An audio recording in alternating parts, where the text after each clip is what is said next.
इसलिए आज हम बात करेंगे टॉप 10 न्यू एनिमेस के बारे में जो तुम्हें ऑफिशियल हिंडअप में अवेलेबल मिल जाएगी। तो भाई लोग वीडियो ज्यादा लंबी नहीं होगी, मैं जल्दी सारी एनिमेस को एक्सप्लेन करूंगा, बट उससे पहले चैनल को सब्सक्राइब जरूर कर देना क्योंकि हमें अगस्त तक 30 के सब्सक्राइबर कंप्लीट करने हैं। नंबर 1 हाना किमी। इस एनिमे के अंदर एक लड़की है जो अमेरिका से जापान आती है क्योंकि उसे एक हाई जंप करने वाले लड़के से प्यार हो जाता है। बट जिस स्कूल में वो एडमिशन लेती है वो पूरा हरामी लड़कों से भरा हुआ है, इसलिए वो टॉम बॉय का गेटअप लेके बिना किसी को अपनी सच्चाई बताए वहाँ पर पढ़ती है। इवन वो अपने क्रश के साथ एक ही रूम शेयर करती है। तो क्या अपने मेन कैरेक्टर को उसका प्यार मिल पाएगा या फिर नहीं, या फिर उसका भांडा फूट जाएगा? अब वो जानने के लिए तुम्हें ये रोम-कॉम एनिमे देखनी पड़ेगी। Number 2 jack of all trade party of none. एक ऐसा एनिमे जो तुम्हें फर्स्ट लुक में थोड़ा सिंपल लगता है, बट जैसे जैसे स्टोरी आगे बढ़ती है तुम रियलाइज करते हो कि ये सिर्फ एक्शन या फैंटेसी एनिमे नहीं बल्कि ये रियल आइडेंटिटी और सेल्फ वर्थ के बारे में है, जहां अपने मेन कैरेक्टर ओरुन को उसी गिल्ड पार्टी से निकाल दिया जाता है क्योंकि वो किसी भी स्किल्स में परफेक्ट नहीं था और इसी वजह से सोसाइटी उसे वीक समझती है। लेकिन ये चीज इस एनिमे को और ज्यादा इंटरेस्टिंग बनाती है क्योंकि अब अपने ओरुन को बिट्रेल का रिवेंज भी लेना है और अपने आप को प्रूव भी करना है। एंड इस एनिमे की पेसिंग थोड़ी स्लो है बट ओवरऑल ये गुड एनिमे है। Number 3 full metal alchemist brotherhood. भाई अगर तुमने अभी तक ये सीरीज नहीं देखी तो ट्रस्ट में तुम एनिमे वर्ल्ड का एक लेजेंडरी एक्सपीरियंस मिस कर रहे हो। प्लस तुम किसी भी रैंकिंग प्लेटफॉर्म में जाके देख लो, वहाँ पे ये एनिमे फर्स्ट या सेकंड पे ही रहेगी। तो ये स्टोरी दो भाइयों की है जिनका नेम है एडवर्ड और अल्फोंस, और वो अपनी लाइफ की एक बड़ी मिस्टेक को सही करने की कोशिश करते हैं बट सिचुएशन और भी ज्यादा बिगड़ जाती है और अल्फोंस की पूरी बॉडी एक आर्मर के अंदर बाइंड हो जाती है और यहीं से उनकी पीक जर्नी स्टार्ट होती है। एनिमे के अंदर तुम्हें देखने को मिलेगी पॉलिटिक्स, डीप साइकोलॉजी और कुछ हार्ट ब्रेकिंग मोमेंट्स जो लिटरली तुम्हारा दिल जीतने के लिए काफी है। तो ये काफी बढ़िया एनिमे, इसे बिल्कुल भी मिस मत करना।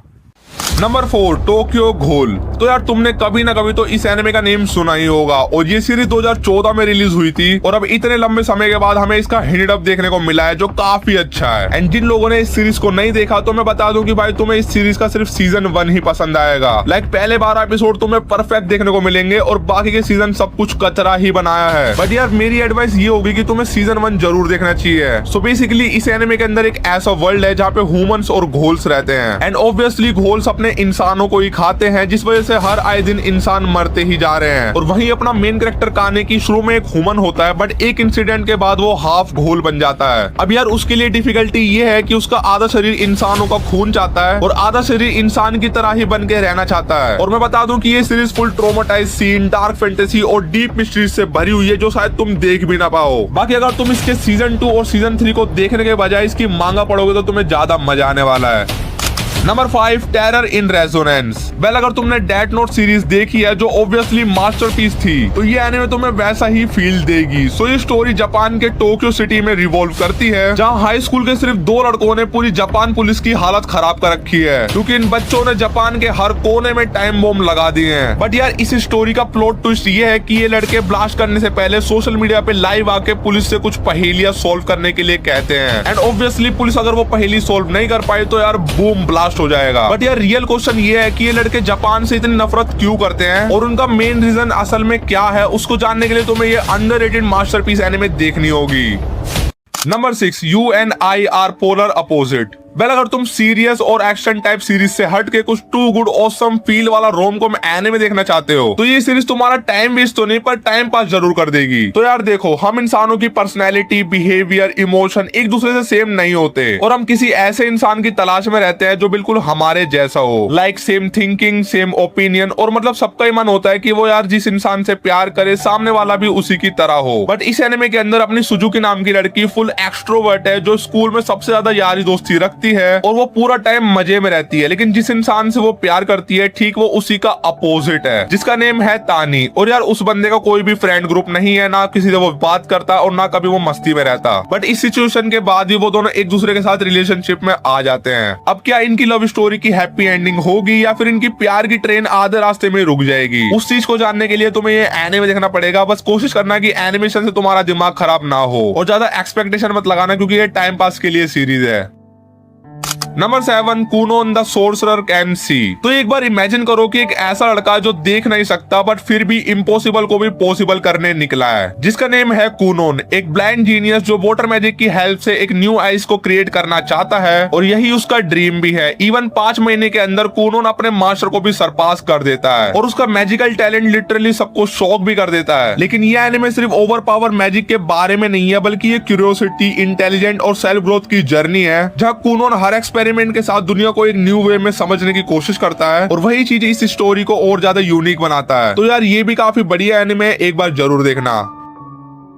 Number 8, Bakidou the invincible samurai. तो क्या कभी तुमने सोचा है कि ह्यूमन स्ट्रेंथ की रियल लिमिट क्या होती है? वेल, नहीं सोचा तो वेलकम टू बाकीडुओ। एंड इस बार स्टोरी में एंट्री होती है the legendary samurai Miyamoto Musashi की। एंड ट्रस्ट में ये बंदा कोई मॉन्स्टर से कम नहीं है एंड पूरा एनिमे टेस्टोस्टेरोन और मैडनेस से भरा हुआ है, क्योंकि इसकी हर फाइट ऐसी लगती है जैसे 2 वाइल्ड बीस्ट एक दूसरे को डिस्ट्रॉय करने आए हो। और भाई ये तो मानना पड़ेगा कि जो इस सीरीज के कैरेक्टर है वो मसल से ज्यादा ओरा के साथ फाइट करते हैं। बट यार इस सीरीज के अंदर लॉजिक का कोई काम नहीं है, बट 100% तुम्हें एंटरटेनमेंट जरूर मिलेगा।